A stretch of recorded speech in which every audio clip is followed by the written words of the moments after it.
Hello my dear students, I welcome all of you on Sama Tabassum classes. आज से हम MCQ session start करेंगे। Indian economy से हमने स्टार्ट किया क्योंकि बहुत सारे बच्चों की डिमांड थी इंडियन इकॉनमी एमसीक्यूज़ के। इंडियन इकॉनमी के जो एमसीक्यूज़ है वो हम बिल्कुल बेसिक से करेंगे और इसमें हम जो भी एमसीक्यूज़ हम लाएंगे उसमें हम पूरा कॉन्सेप्ट को डिस्कस करेंगे। इसी के थ्रू पूरी इकॉनमी हमारी रिवाइज हो जाएगी। बिल्कुल बेसिक से हम स्टार्ट करेंगे, फिर मीडियम लेवल पे जाएंगे, फिर हाई लेवल पे जाएंगे। तो चलिए स्टार्ट करते हैं। हर एक जो कॉन्सेप्ट है बहुत ही ईजी कॉन्सेप्ट है। इंट्रोडक्शन जो है हमारा इंडियन इकॉनमी का होता है उसके रिलेटेड हमने एमसीक्यूज लाए, उन्हीं को हम पूरे कॉन्सेप्ट को क्वेश्चन के थ्रू समझेंगे। Right, okay. Which type of economy in India is, मतलब इंडिया में कौन सी तरह की इकॉनमी है। डिफरेंट कंट्रीज़ ने डिफरेंट सेट ऑफ मेथड्स इस्तेमाल इख्तियार किए होते हैं अपनी इकॉनमी को चलाने के लिए। अगर हम यूएसए की बात करेंगे, यूएसए ने अपना एक सिस्टम डेवलप किया है, अपना एक सिस्टम, उसमें एक मॉडल सेट किया है जिससे वो अपनी इकॉनमी चलाते हैं। अगर हम चाइना की बात करेंगे, चाइना में एक अपना तरीका होता है उनको इकॉनमी चलाने का। ठीक है, कहीं पे प्राइवेटाइजेशन को बहुत ज़्यादा तरजीह दी जाती है, कहीं पे स्टेट अपने अंदर सारा रखता है। अगर हम इंडिया की बात करेंगे, जब हमारे जो कॉन्स्टिट्यूशन मेकर्स है, फोर्थ फादर से उन्होंने डिसाइड किया कि हम रखेंगे मिक्स्ड इकॉनमी। मिक्स्ड इकॉनमी का मतलब होता है जहां पे प्राइवेट सेक्टर भी होगा और गवर्नमेंट सेक्टर भी होगा, पब्लिक सेक्टर और प्राइवेट सेक्टर दोनों होंगे। ठीक है, फॉर एग्जाम्पल आप देख सकते हैं कि हमारे यहाँ पे गवर्नमेंट स्कूल्स होते हैं, लेकिन उसके साथ हमारे प्राइवेट स्कूल्स भी होते हैं। हाँ, जो प्राइवेट स्कूल्स हैं उनको रेगुलेट गवर्नमेंट करता है, उनको जो है रूल्स एंड रेगुलेशन फॉलो करनी पड़ती हैं। ठीक है, तो हमारा कौन सा कॉन्सेप्ट है, मिक्स्ड इकॉनमी। यहाँ पे बोथ प्राइवेट और public sector both are working side by side. अगर हम यूएसए की बात करेंगे, यूएसए में ज़्यादातर फोकस किया जाता है कैपिटलिज्म पे, वहाँ पे कैपिटलिस्ट इकॉनमी है। ठीक है, और अगर चाइना की बात करेंगे वहाँ पे सारा कुछ गवर्नमेंट के कंट्रोल के अंडर होता है। So next question is, When was the first 5-year plan launched in India? देखो 5-year plans अभी नहीं इंडिया में चल रहे हैं, 5-year plans को ख़त्म किया गया, लेकिन इन पे क्वेश्चंस आता है क्योंकि 5-year plans का एक बहुत बड़ा रोल रहा है इंडियन इकॉनमी में। ठीक है, डेवलपमेंट ऑफ इंडियन इकॉनमी में। अगर हम 5-year plans की बात करेंगे, वो 5 साल के लिए इकोनॉमिक प्लान होता था। ठीक है, और प्लानिंग कमीशन का बहुत बड़ा रोल होता था, जो कि प्लानिंग कमीशन को भी खत्म किया गया, 5-year प्लान्स को भी खत्म किया गया। अब यहाँ पे क्वेश्चन में पूछता है कि 5-year प्लान, पहला 5-year प्लान जो कि 5 साल के लिए होता था, वो कब लॉन्च किया गया? 1947, 1951, 1956, 1961।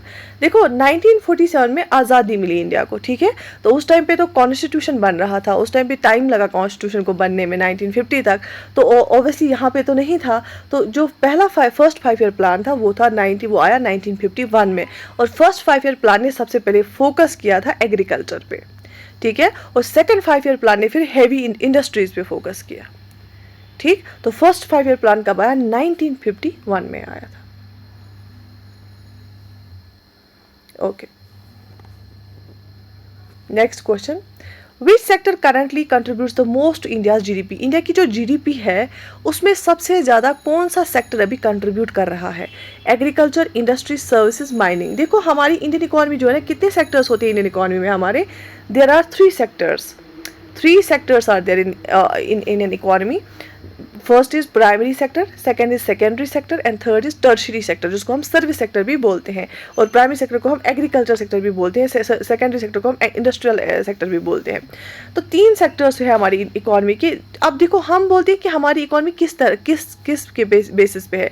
जो सेक्टर 50% से ज़्यादा कंट्रीब्यूट करता है ना इकॉनमी में, जीडीपी में, वो हम बोलेंगे कि हमारी जो इकॉनमी है उसी के बेसिस पे ज़्यादा चलती है। तो अभी अगर हम करंट की बात करेंगे, अभी अगर हम इंडियन इकॉनमी की बात करेंगे, सर्विस सेक्टर हमारा मोर देन 50%, अराउंड 52% कंट्रीब्यूट करता है इंडिया की जीडीपी को। अगर हम एज ऑफ 2025 की बात करेंगे, 2025 की बात करेंगे। अगर हम आज़ादी के टाइम की बात करेंगे, 1947 के बाद वाले जो ईयर्स थे, तो हमारा एग्रीकल्चर इकॉनमी था। हमारा 50% से ज़्यादा, सबसे ज़्यादा जो कंट्रीब्यूशन था जीडीपी को जाता था, वो एग्रीकल्चर सेक्टर से जाता है। लेकिन अभी हमारा सर्विस सेक्टर से जाता है। एग्रीकल्चर में होता है जब हम नेचुरल रिसोर्स के साथ डील करते हैं, जैसे एग्रीकल्चर होता है, फॉरेस्ट्री होती है, या माइनिंग होता है, क्वायरिंग होता है।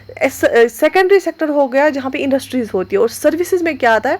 बैंकिंग आता है, एजुकेशन आता है, हेल्थ आता है, आईटी सेक्टर आता है, इंश्योरेंस आता है, ट्रांसपोर्टेशन आता है, वो सर्विस सेक्टर में आता है। तो अभी हमारा जो इंडिया का सर्विस सेक्टर है वो बहुत अच्छा ऊपर जा रहा है। और इवन हमारे प्रोफेशनल्स बाहर, प्रोफेसर्स, डॉक्टर्स, इंजीनियर्स बाहर देशों में काम करते करते हैं, वहाँ से भी वो इनकम लाते हैं, वो भी ऐड हो जाती है। तो इसलिए हमारा जो सर्विस सेक्टर है सबसे ज़्यादा कंट्रीब्यूट करता है हमारी जीडीपी को in the form of income, right. Moving forward, what is the full form of LPG reforms. देखो एलपीजी रिफॉर्म्स बहुत ज़्यादा मशहूर है। इंडियन इकॉनमी में बिल्कुल ही एक चेंज आ गया, हमारा इकॉनमी रिफॉर्म हो गई।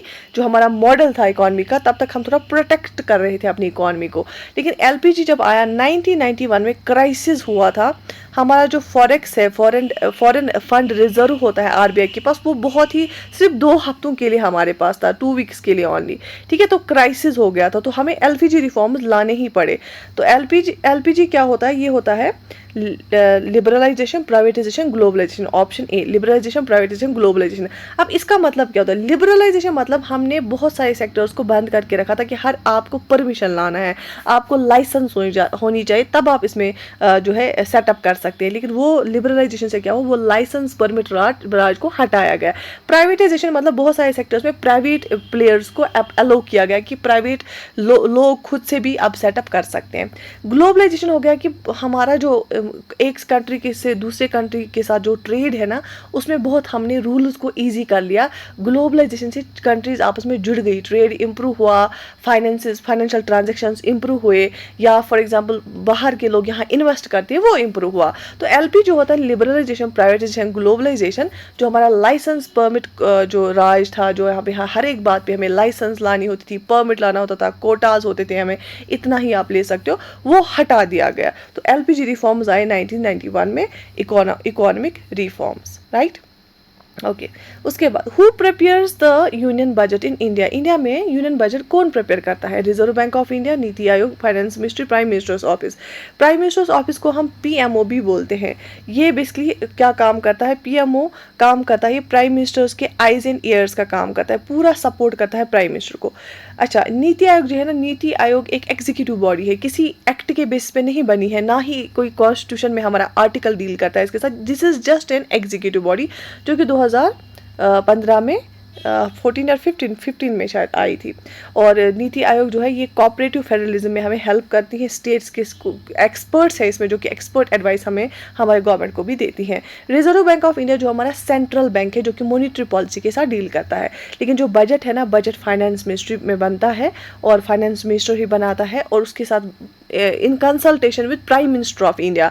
और लास्ट मोमेंट पे अगर कोई चेंज ला सकता है हमारे बजट में, वो है प्राइम मिनिस्टर ऑफ इंडिया। तो फाइनेंस मिनिस्ट्री में फाइनेंस मिनिस्टर बनाता है। फाइनेंस मिनिस्ट्री में 5 डिपार्टमेंट्स है, ये एक बड़ी मिनिस्ट्री है। तो फाइनेंस मिनिस्ट्री इसके साथ डील करती है यूनियन बजट को प्रिपेयर करने के लिए। What is the largest employment providing sector in India. सबसे ज़्यादा हमारे इंडिया में कौन प्रोवाइड करता है employment? Industry, services, agriculture, mining. मैंने अभी बताया कि जीडीपी में सबसे ज़्यादा कंट्रीब्यूट कौन करता है? जीडीपी में सबसे ज़्यादा कंट्रीब्यूट करता है सर्विसेज। लेकिन हमारा जो एक एम्प्लॉयमेंट में जो कंट्रीब्यूट करता है, दैट इज़ एग्रीकल्चर सेक्टर। क्योंकि हमारा जो सर्विस सेक्टर है ना, ये जॉब किन को देगा? जो स्किल्ड लोग होते हैं, जो एजुकेटेड लोग होते हैं, जिनके पास स्किल होता है, जैसे एजुकेशन है, हेल्थ है, बैंकिंग है, ट्रांसपोर्टेशन है, इंश्योरेंस है, वहाँ पे सिर्फ पढ़े लिखे और स्किल्ड लोग लगेंगे। लेकिन जो एग्रीकल्चर है ना, वो सेमी स्किल्ड, अनस्किल्ड लोगों को जॉब प्रोवाइड करता है। अभी भी इंडिया में हम एम्प्लॉयमेंट के लिए डिपेंड है एग्रीकल्चर पे, क्योंकि हमारा जो इंडस्ट्रियल सेक्टर है ना, वो ज़्यादा सेटअप नहीं हुआ। इंडस्ट्रियल सेक्टर से हमें लेस देन 20% हमारा कंट्रीब्यूशन जाता है जीडीपी को, जो कि बहुत ही कम है। ठीक है, शाबाश। ओके, नीति आयोग रिप्लेसड विच इंस्टीट्यूशन। नीति आयोग ने किस इंस्टीट्यूशन को रिप्लेस किया? Planning commission, finance commission, RBI, SBI, सभी।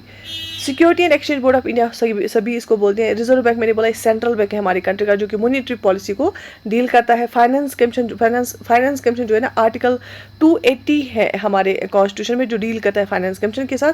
जो प्लानिंग कमीशन है ना, प्लानिंग कमीशन जो हमारा था, उसको रिमूव किया गया, उसको रिप्लेस किया गया बाय नीति आयोग। ठीक है, पहले हमारा प्लानिंग कमीशन हुआ करता था, 1950 में इसको एस्टैब्लिश किया गया था, और उसके बाद 5 ईयर प्लान भी यही बनाता था, प्लानिंग कमीशन। लेकिन अब हमारे पास क्या है? नीति आयोग। हमने 5 ईयर प्लान को भी हटा दिया, और प्लानिंग कमीशन को भी हटाया गया। तो अब हमारे पास क्या है? नीति आयोग, जो कि बिल्कुल कोऑपरेटिव फेडरलिज्म और कॉम्पिटिटिव फेडरलिज्म को के साथ डील करता है। और बहुत सारे जैसे एसडीजी इंडेक्स होता है हमारा, या aspirational district programme, ADP aspirational district programme का इंडेक्स है, ये नीति आयोग ही लाता है। ठीक है, शाबाश।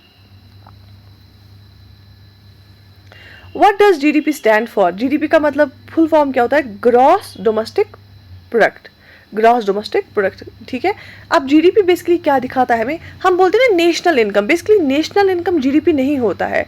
नेशनल इनकम हम जीडीपी को कुछ चेंजेस लाके हम निकालते हैं। जो जीडीपी है ना, जीडीपी हमें सिर्फ दिखाता है कि एक कंट्री में अगर जीडीपी बढ़ रहा है, जीडीपी ज़्यादा है, तो दैट मीन्स इस कंट्री में इकोनॉमिक एक्टिविटीज़ बहुत ज़ोरों शोरों से हो रही है।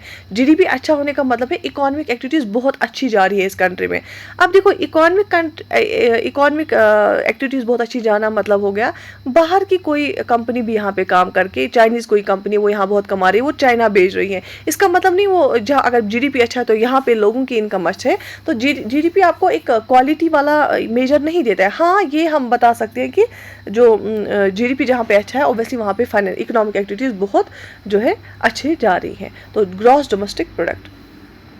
Which year did India adopt new economic policy? मैंने बोला था एलपीजी, लिबरलाइजेशन, प्राइवेटाइजेशन, ग्लोबलाइजेशन, उसको हम न्यू इकोनॉमिक पॉलिसी बोलते हैं। कब आया था ये? लाया इंडिया ने 1991 में इकोनॉमिक रिफॉर्म लाया, क्योंकि फाइनेंशियल क्राइसिस हो गई थी। फॉरेक्स रिजर्व जो हमारा होता है वो ख़त्म हो गया था, 2 ही हफ्तों के लिए था, क्योंकि हमारे जो बाहर लोग काम करते हैं वो गल्फ़ कंट्री में काम कर रहे थे और गल्फ़ वॉर स्टार्ट हुआ था, वहाँ पे वॉर स्टार्ट हुआ, वो वहाँ से वापस आ गए, तो उन्होंने भी पैसे भेजने बंद, डॉलर्स आने बंद हो गए, फॉरेन करेंसी आना बंद हो गया, तो हमारा जो है फॉरेक्स भी कम हो गया, तो हमारी एलपीजी रिफॉर्म्स लानी पड़ी 1991 में।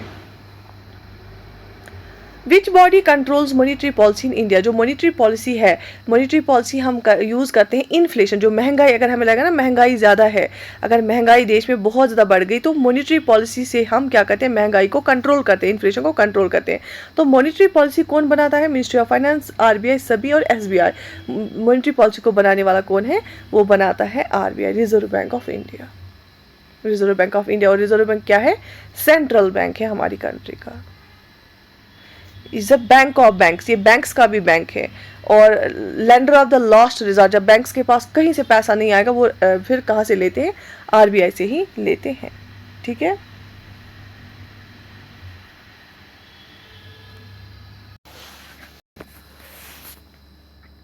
विच sector is known as the sunrise sector of the Indian economy? Indian economy का जो सनराइज सेक्टर है किसको माना जाता है? IT sector, agriculture, textile, mining. Basically sunrise sector का मतलब होता है, याद रख लेना, जो रिलेटिवली नया हो और जो बहुत तेज़ी से बढ़ रहा हो और जिसमें फ्यूचर पोटेंशियल भी बहुत ज़्यादा हो ग्रो करने होने के।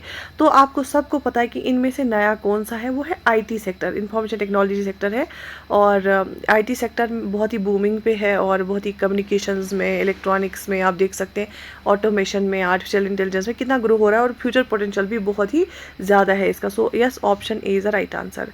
What is disinvestment? देखो मैं आपको बोलूँगी मैं इन्वेस्ट करना चाहती हूँ, मतलब मैं पैसे किसी में डालना चाहती हूँ। अब डिसइन्वेस्टमेंट उसका उल्टा हो गया। डिसइन्वेस्टमेंट मतलब पैसे वापस निकालना। डिसइन्वेस्टमेंट करता है, फॉर एग्जांपल गवर्नमेंट क्या करता है, वो अपने जो पीएसयूज होते हैं, पब्लिक सेक्टर अंडरटेकिंग्स होती हैं, उनमें से पैसे वापस निकालता है। कैसे? उनकी शेयर्स बेच देता है बाकी लोगों को, सो दैट कि अगर वो, आपको पता ही ज़्यादातर पीएसयूज के जो हालत होती है वो ख़राब ही होती है, उनको सुधारने के लिए। तो इन्वेस्टमेंट इन प्राइवेट सेक्टर नहीं, वो तो इन्वेस्टमेंट हो गई, ठीक है। बाइंग न्यू एसेट्स, नए एसेट्स खरीदना भी इन्वेस्टमेंट ही होता है। Increasing the FDI limit, foreign direct investment limit जो है उसको बढ़ाना नहीं। Sale of government shares in PSUs को ही हम डिसइन्वेस्टमेंट बोलते हैं। एक तो हो गया डिसइन्वेस्टमेंट, आप शेयर्स को सेल करते हो, थोड़ा सा कुछ हिस्सा बेच दिया आपने। दूसरा हो गया स्ट्रैटेजिक डिसइन्वेस्टमेंट, जिसमें आप बहुत बड़ा हिस्सा बेच देते हो, कि आप मैनेजमेंट जो है, मैनेजमेंट की अथॉरिटी भी ट्रांसफर करते हो प्राइवेट सेक्टर की। तो डिसइन्वेस्टमेंट हो गया पैसे वापस निकालना, शेयर्स बेच देना। So sell of government shares in PSUs. Which of the following is not a direct tax? इनमें से कौन सा डायरेक्ट टैक्स नहीं है? Income tax, corporate tax, GST and wealth tax. देखो आपकी इनकम जितनी होगी उतना टैक्स लगेगा, और आप पे ही लगेगा, दैट ये डायरेक्ट टैक्स है। कॉर्पोरेट टैक्स, जितना कॉर्पोरेट ठीक जा रहा है तो उतना टैक्स लगेगा, ये डायरेक्ट टैक्स है। वेल्थ टैक्स, जितनी वेल्थ बढ़ी है, ज़्यादा है वेल्थ, उतना ज़्यादा टैक्स आप पे ही लग रहा है, जहाँ पे लग रहा है वही दे रहा है डायरेक्ट टैक्स। क्योंकि डायरेक्ट टैक्स वो टैक्स होता है जो वहाँ पे टैक्स लगना और टैक्स देना एक ही इंसान पे हो। टैक्स इंसिडेंस और टैक्स बर्डन एक ही इंसान पे हो, एक ही इंसान पे टैक्स लग रहा है और वही दे रहा है। इनडायरेक्ट टैक्स होता है जहाँ पे टैक्स इंसिडेंस और टैक्स बर्डन दो अलग अलग लोगों पे हो। जैसे टैक्स दे रहा है कोई व्यापारी दे रहा है, लेकिन वो अल्टीमेटली कंज्यूमर्स से ले रहा है चीज़ों के दाम बढ़ा के। तो यहाँ पे जो जीएसटी है ना, याद रख लेना, ये 1 जुलाई 2017 आया जो जीएसटी, ये एक इनडायरेक्ट टैक्स है। क्या है? ये है indirect tax. GST. GST indirect tax है, हमारी डिफरेंट स्लैब्स है, हाईएस्ट स्लैब 28% है। बहुत सारी चीज़ें जो है ना आउट ऑफ ये क्वेश्चंस रिलेटेड क्वेश्चंस आते हैं। हमारे 6 स्लैब्स है, 0% ऐसे ही, फिर हाईएस्ट है 28%। और इसमें जो है बहुत सारी चीज़ें ना एक्सक्लूडेड है, जैसे पेट्रोलियम है, टोबैको है, रियल एस्टेट है, वो जीएसटी में नहीं आते। लेकिन जीएसटी क्या है, ये इनडायरेक्ट टैक्स है, डेस्टिनेशन बेस्ड टैक्स है, जहाँ पे चीज़ें कंज्यूम की जाती है ना वहाँ पे लगता है। जीएसटी क्या है, इनडायरेक्ट टैक्स है, डेस्टिनेशन टैक्स है, डेस्टिनेशन बेस्ड टैक्स है, 2017 में आया। और जो इनडायरेक्ट टैक्स होता है ना वो रिग्रेसिव होता है। रिग्रेसिव का मतलब होता है वो अच्छी इकॉनमी होती है जहाँ पे डायरेक्ट टैक्स ज़्यादा हो इनडायरेक्ट टैक्स से। इनडायरेक्ट टैक्स रिग्रेसिव इसलिए होता है, फॉर एग्जांपल कोई सोप खरीदने जाता है, अमीर इंसान भी जाता है, गरीब इंसान भी जाता है। गरीब भी उतना ही टैक्स देता है सोप पे जितना अमीर देता है, तो हो गया ना ज़्यादती। तो वो ये टैक्स का मतलब होता है असल में डिस्ट्रीब्यूट करना वेल्थ। तो ये इनडायरेक्ट टैक्स कौन सा है, जीएसटी इनडायरेक्ट टैक्स है। ठीक है, शाबाश। What is the main objective of Make in India initiative? Make in India initiative का मेन ऑब्जेक्टिव क्या था? Increase imports, promote foreign investment, boost manufacturing sector, promote tourism. Make in India का जो है ना आत्मनिर्भर भारत, मेक इन इंडिया का basically motive था बूस्ट मैन्युफैक्चरिंग सेक्टर। जो हमारा इंडस्ट्रियल सेक्टर है अभी भी लेस देन 20% जो है कंट्रीब्यूट करता है जीडीपी को क्योंकि इंडिया की इकॉनमी जो है ना वो डायरेक्टली एग्रीकल्चर इकॉनमी से सर्विस सेक्टर की ओर गई। जो बीच में वो इंडस्ट्रियल सेक्टर है वो मिस हो गया। इंडस्ट्रियल सेक्टर हमारा बहुत पीछे है। अगर आप देखेंगे ना चाइना की जो चीज़ें ना बहुत कम दामों पे मिलती हैं, इंडिया में जो प्रोडक्ट्स होते हैं महंगे होते हैं, इसलिए हमारे एक्सपोर्ट्स भी ज़्यादा नहीं बिकते हैं। तो इसमें मेन हमारा मोटिव जो गवर्नमेंट ऑफ इंडिया का मोटिव था वो था to boost the manufacturing sector. What is the base year of the calculating GDP in India as of 2025? Basically अभी हो रहा था कि ये बेस ईयर चेंज करना चाहे हमें 2022 टू 2023। बेस ईयर वो ईयर होता है रिलेटिव ईयर जिसके साथ हम कंपेयर करें, और ये ऐसा ईयर होना चाहिए जहाँ पे फ्लक्चुएशन ज़्यादा ना हो। जो ईयर स्टेबल चला ना उसको हम बेस ईयर मानते हैं, और ये ज़्यादा पुराना भी नहीं होना चाहिए और नज़दीक ही थोड़ा होना चाहिए जिसके साथ हम कंपेयर करें कि महंगाई कितनी है। अगर आपको कंपेयर करना होगा उसके लिए तो कोई होना चाहिए ना कंपेरिजन के लिए। तो बेस ईयर जो है वो है कौन सा, वो है 2011-2012। ठीक है, शाबाश। So these were the few questions जो हमने जो एमसीक्यू सीरीज स्टार्ट की। थोड़े से ही क्वेश्चंस आज मैंने लाए और बिल्कुल बेसिक से स्टार्ट किया था। मैंने सोचा कि इससे हमारा पूरा इकॉनमी यहाँ पे यूट्यूब पे ही कंप्लीट हो जाएगा। पूरा इकॉनमी हम डिस्कस करेंगे, सारे जो भी इंपॉर्टेंट क्वेश्चंस है, इंपॉर्टेंट टॉपिक्स है उसके रिलेटेड। तो आपको ये सेशन कैसा लगा आप कमेंट सेक्शन में ज़रूर लिखिएगा, और अगर आपकी खुद भी कोई सजेशन होगी वो भी लिख लेना। I wish you all the best, take very good care of your self.